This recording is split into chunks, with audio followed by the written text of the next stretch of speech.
G'day guys, say hello if you are on. Just getting my iPad set up so I can check your comments here.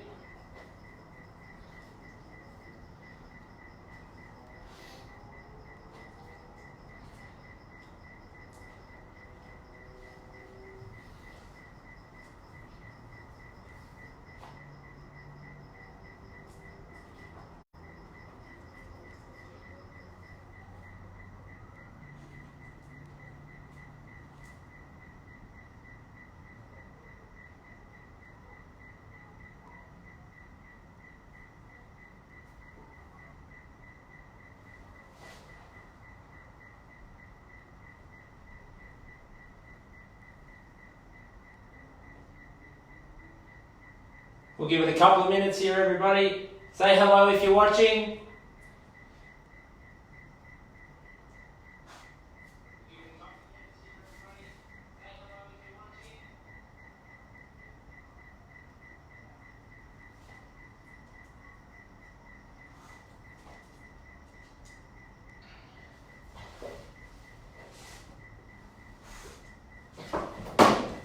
Ooh. I could have been bad.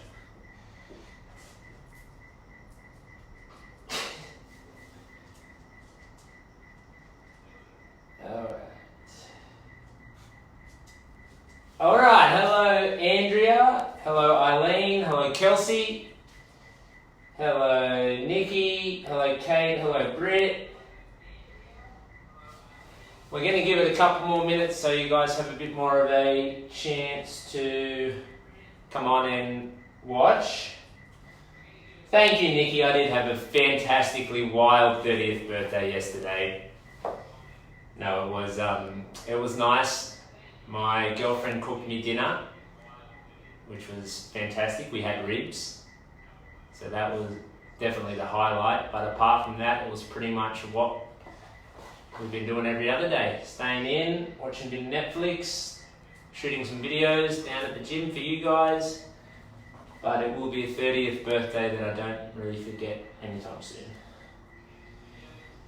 Hey Kate Riley, hey Eileen, hello Claire. So while we're just waiting here for a few more of you guys to come on, the topic of tonight is going to be talking about injuries and pain while we are training or during certain exercises. So what I want you to start to think about, which I'm sure won't take too much extra thought, is commenting below of any movements or any exercises or anything that does give you any sort of pain when you do it. It might be something like a lunge, it might be a squat, it could be a bear crawl, it could be anything jumping, it could be running, it could be kettlebell swings. There's a host of different exercises which we have found obviously for certain people give off pain and discomfort. So I want you to start to think about what some of those might be and comment below. So while we're waiting there, I'll give it another couple of minutes and then I'm going to talk about some of the things that I have fixed myself over the last few years and improving my movement and improving my mobility and the way that my body functions, because there once was a time when I didn't move quite as freely or quite as well as I do now, and by no means do I move perfectly, but like I said a couple of years ago I was not quite in the same shape that I am now and I had trouble with certain exercises, so I'll go through some of those and then we can weigh in on what some of your guys' issues are when it comes to pain or discomfort or any exercises or movements that may give you some problems there. Okay.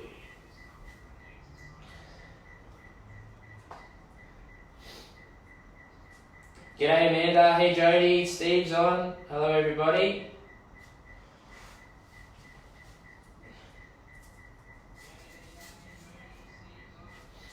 Okay, so first one in, before I do start talking about anything that's related to myself, I've got Kate Riley, who is one of our members at Adamstown, and she's mentioned that Cossack squats and jump lunges are two things that give you pain. So, Kate, if you are listening while I'm explaining here, can you just comment below what part of your body you do feel pain in when you are doing either of those movements. The jumping part is something that is quite common. We have a lot of our members who find it hard to do star jumps or any sort of jump squat or those jump lunges that Kate referred to. And a lot of that pain comes down to the knees. So I'll just check if that is the case there. For those jump lunges. So I'm just going to move this back a little bit.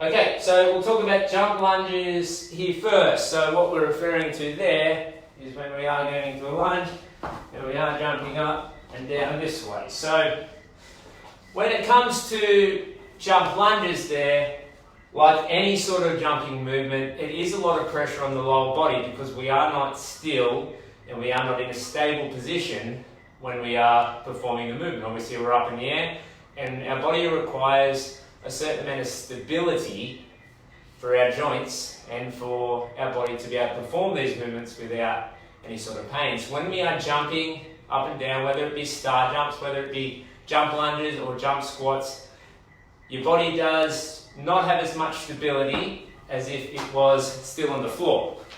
Okay, so our body does get that stability once we do land, once we are doing those, but while we are in the air and when we are landing there, it does put a lot of extra pressure and stress on our joints. So Kate has said she's got a dodgy knee. Anything dynamic or sideways movement doesn't agree with me. So when she mentions dynamic, that is something like that when you are jumping and moving with your feet being off the floor. And obviously she has mentioned that she has a bit of a pre-existing condition with her knee. So anything that is jumping combined with anything that is a single leg movement, so a lunge or even a step up, when we are putting all our pressure on one side, typically that is going to be something that is hard for people with bad knees. But it is in the same breath something that is going to be good to do single leg exercises because that is a good way to build that strength, because typically if, let's say, our right leg here is injured, when we are doing anything that requires both legs, we'll tend to favour one side if that's stronger. So that means that if you've got a bad right leg, right knee, this left leg will do a little bit more of the work, and this left side will continue to get stronger, while this right side here won't do as much work. So doing single leg work is going to be helpful, but we need to be careful with how we do that, because if we are jumping up and down and we don't have much stability in that side, then that's going to make it hard for that leg those leg muscles to work the way they should, because it is going to be giving a lot of pain in the joint area there. So long story short, single leg training is good, but we need to avoid anything dynamic, so anything jumping, if you do have any joint pain in those knees or anywhere else in the ankles or back or anywhere else there. And lateral movement, so sideways movement. So the other one she mentioned there was a Cossack squats. That's when we are wide stance and we are coming down side to side this way, and that's going to be a little bit more of just a lack of flexibility and mobility in certain areas there, because that is quite a hard movement, and when you don't have the mobility or the flexibility to be able to perform the movement, your joints will take the brunt of that, and that's where it's not about trying to get better at the Cossack squat, it's about freeing up some of those tight muscles and improving that mobility so you can do that without pain, okay? Until that point, not much point doing that, because it is just going to make things a little bit worse. Okay, what else we got? Let me go back here. Claire Smith, my pain relates to neck and shoulder on the left, especially with overhead carries. Okay.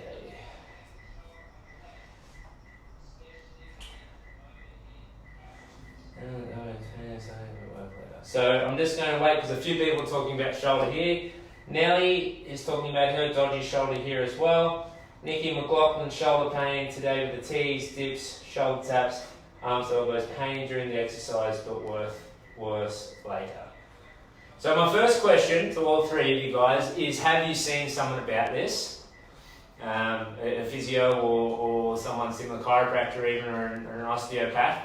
GP is probably not going to do much for you there. They'll probably give you some sort of pain relief. But before I start talking about it, just let me know if you in the comments if you have seen someone about that. But typically with shoulder pain, it is something that is quite common, but unless you have had some sort of traumatic injury in terms of like a car accident or a sporting incident or something where you've actually injured your shoulder itself, there's a good chance that your shoulder pain that you're feeling is what we call referred pain. So that means that there is an issue somewhere else that is causing the pain in your shoulder when you are doing any sort of movement. Typically above the head is one that often triggers it, or there are just other things when you are stabilising yourself with that upper body, like I think Nikki mentioned there, a high plank, shoulder tap side to side.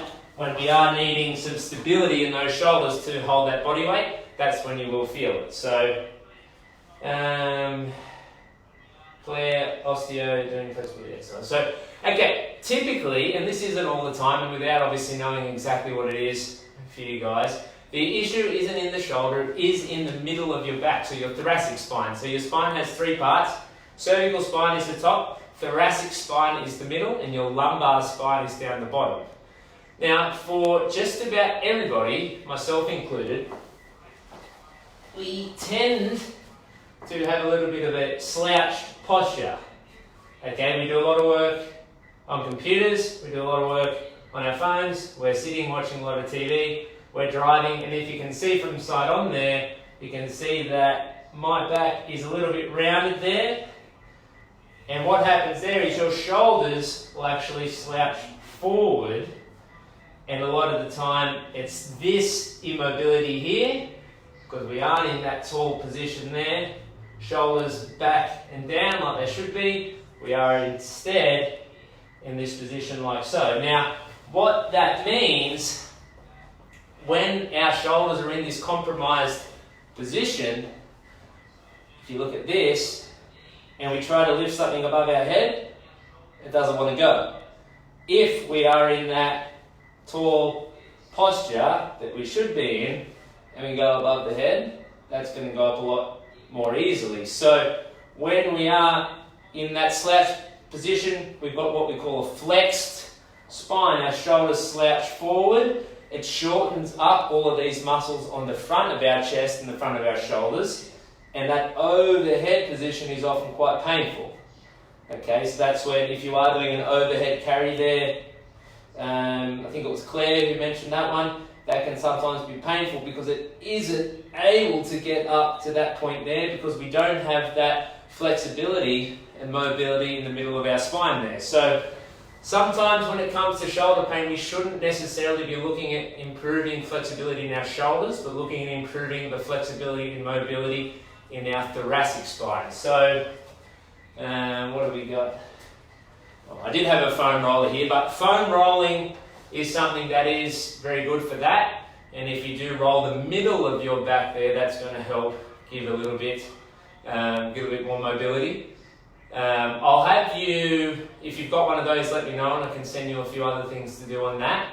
But typically, like I said, that immobility and stiffness in the thoracic spine, so the middle of your back, is something that you want to be looking to improve, and in turn that will help the shoulders. Okay? When it comes to stability in the shoulders, like what Nikki was saying when she is doing anything on the ground and we are supporting ourselves, sometimes for people if they're doing a high plank, that is something that gives pain. That's more of a stability issue.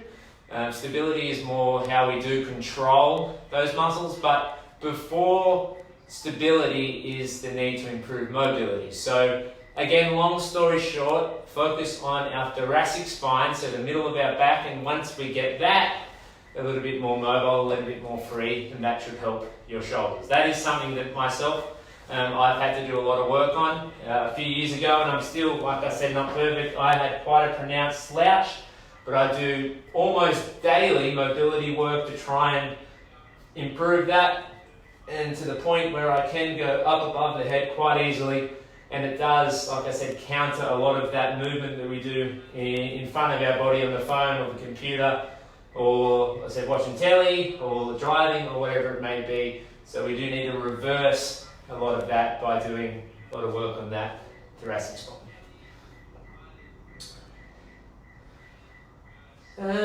Nikki, old netball injury. Well, yes, there you go. That's going to, like I said, Nikki just mentioned there that she had an old netball injury, which is impacting her shoulder there. So like I said at the start, that can be a little bit different when we've had some sort of trauma to the area itself, whether it is an accident or a sporting incident. That can be a little bit different. If it is just basic wear and tear, and you end up with bad shoulders, dodgy shoulders, often it comes from that poor posture, which starts from having immobility and slouch in that posture. So once we improve that, the shoulders start to slink, sit back a little further, and that should help, just naturally.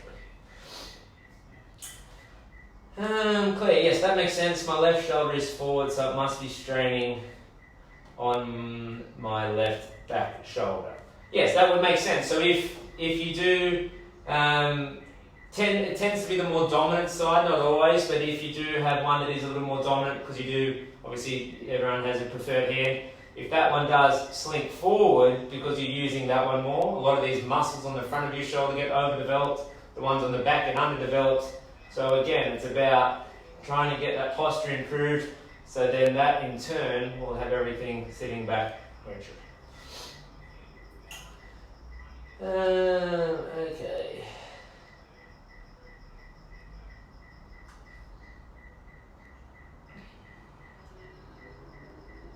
Kate Riley, hey Jamie, nice handball skills earlier. Did you notice that his serve actually was out, so I should have won that point, but I digress a little bit there. Grace Diddley, hello Grace. So hi, I have neck pain during vertical toe touches, etc. So that is something that I do here quite a bit, and I'm just going to get down on the floor here if Smiley will allow me.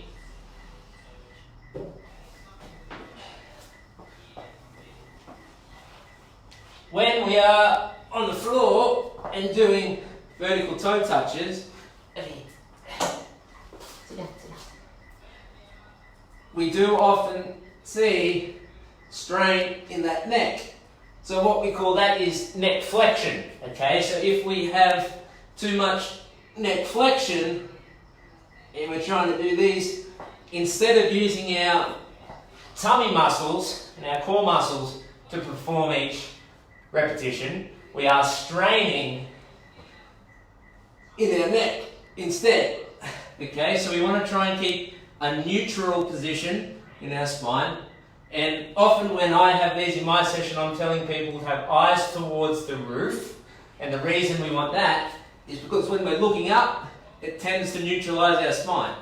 Okay?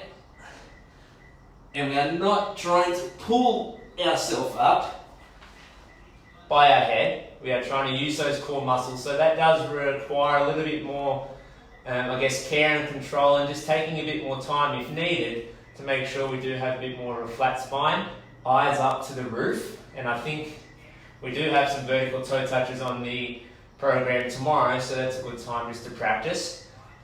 Eyes up, and that means that back's going to be a little straighter, and that's the same reason if you're doing crunches or sit-ups, we shouldn't have our hands behind our head here, because when they're behind our head, we tend to be pulling our head up, and that can also put extra strain on our neck.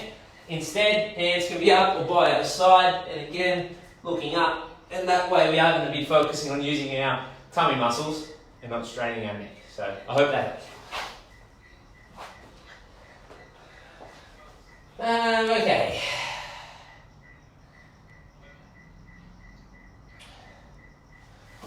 Katina Hoffman, hello Kat. Oh yes, happy birthday, I appreciate that. I don't know if anyone's asked, but what's the best thing to do with wrist pain when exercise?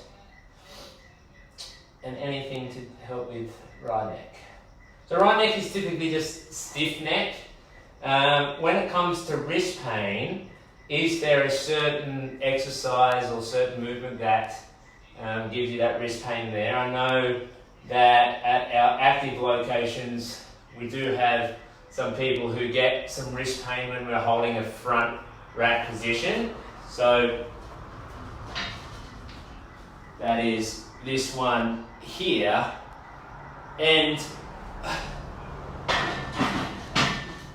I have written a post on that one before, but often that can be because of the same reason I said before, stiffness in our back. Because if we are unable to be up tall in this position here and support the bar, then if we are a bit more flexed and we have to hold more with our wrists, then we are bearing the load with our wrists because of our slouch in our back. Okay, as opposed to if I'm up nice and tall, our elbows are up high, and when we're in that position there, the bar will actually sit on top of your shoulders as opposed to in your hands where you're supporting it with your wrists. Especially when you start to add load.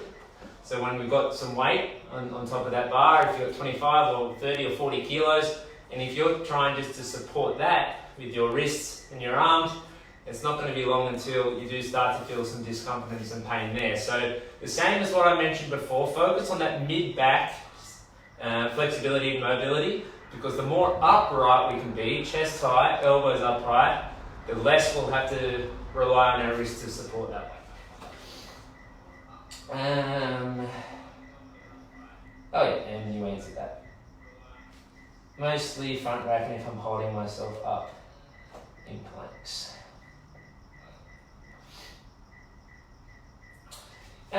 During planks, that might be the positioning of a plank. So whenever we're doing a plank, we want to make sure that we've got our hands directly under our shoulders. Okay, so in that position, that's when we are as strong as we need to be, because you've got to remember that's core exercise. Okay, if we've got our hands out here or we've got them all the way underneath, then it's not the strongest, most stable position for us to be holding that plank.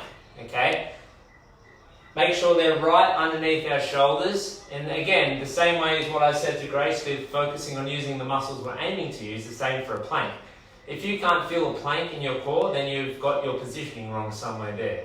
So always make sure, this is the same for shoulder taps on the floor, making sure that those hands are directly under our shoulders, engage that core and those tummy muscles, and that in itself is going to help alleviate some of that pressure you feel in those wrists, because they're going to be in that correct position. If you can't support yourself in that position there, by all means go down to your knees. That's why we always do have an alternative, but the same applies. We want those hands directly under our shoulders, so we are using our core muscles and we aren't trying to use our shoulders, forearms, wrists to hold us up.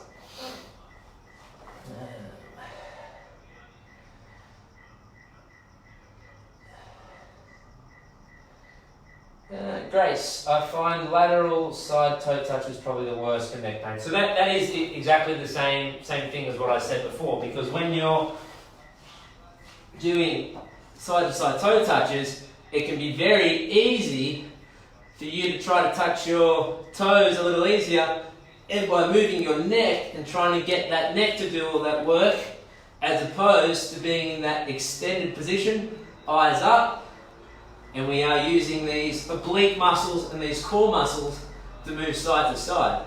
If you look at my neck, it stays in that same position, and all I can feel are these muscles and these muscles working, as opposed to when I am flexing my neck and moving side to side that way, and that's when you will often feel some extra pain in that neck. So the same applies for what I said for those vertical toe touches, looking up to the roof and really focusing on using those muscles that we are aiming to use. So we aren't doing it just for the sake of doing the exercise.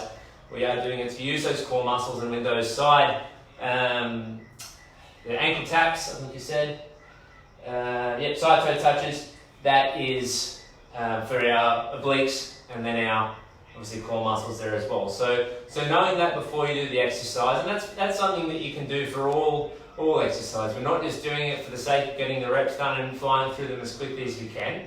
We are doing them because we are trying to engage certain muscle groups. So when we are engaging certain muscle groups, sometimes it is a little bit slower, but if we are getting a sore neck or a sore anywhere else when we are aiming to work our core, and that's when we know that we are doing something perhaps just that little bit wrong, and we'll try to fix that to avoid that pain.